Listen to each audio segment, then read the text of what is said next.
Hey Chrome editors! In this video we're going to go over clipping paths. Clipping paths are becoming increasingly important as we evolve as a company and scale up. Clipping paths give you an opportunity to do a lot of work on one day and then if you save your path, not have to worry about being online the next day if you have a rejection or a re-edit. Because another editor can grab your JPEG and use your path to take over where you left off. So I'm going to show you how to make the best type of path. Now the first part of path making, I don't really care if you want to use the pen tool. You can spend a lot of time, if you're good, going around all the edges and making a path with the pen tool. You can use the quick selection tool to get in there and do a rough finding of the edges. You can just add and subtract using the tool and save it that way. You can even use the lasso tool to quickly go around and make a rough edge around the figure and that you're going to end up refining later. Pretty much every clipping path that's made, even by the best clipping path workers, needs to be refined at some point. Because the hair edges are almost impossible to get perfect without going in and refining the mask. So even if you start with a rough path like this, you can go in, grab a background, make sure you inverse the path so that it's selecting around the figures, and then paste into. This gives you a place to start, and then using some of the techniques we learned in the other videos, you can go into the channels and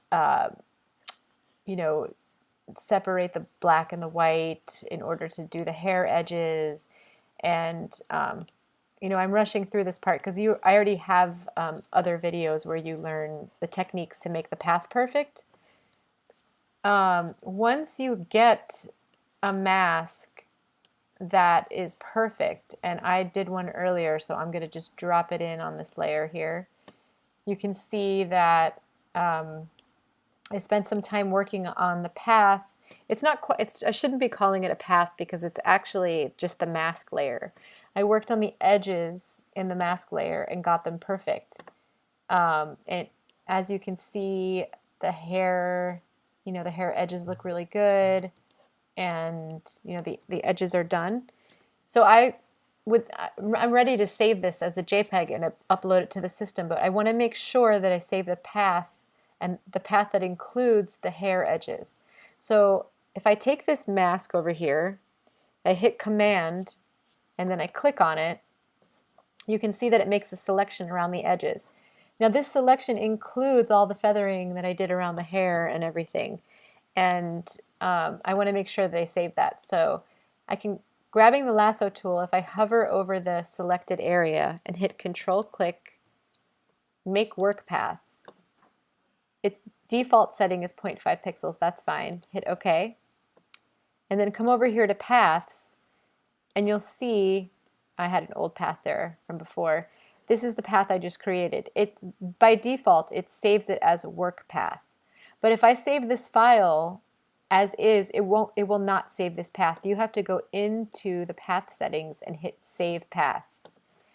I'm going to name it Mask Path. I recommend you do the same thing so that you know that you've made this path from the mask once it was done.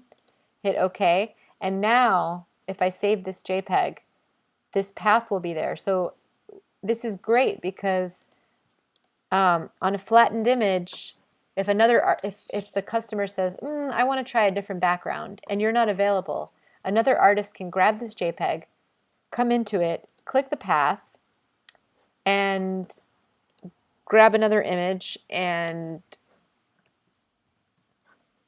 paste it right into it. It's not perfect, as you can see. It's going to need a little work.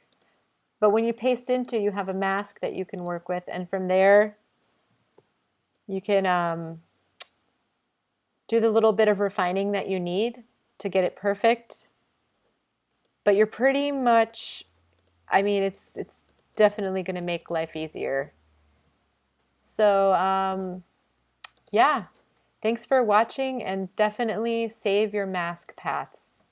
Thanks. Bye.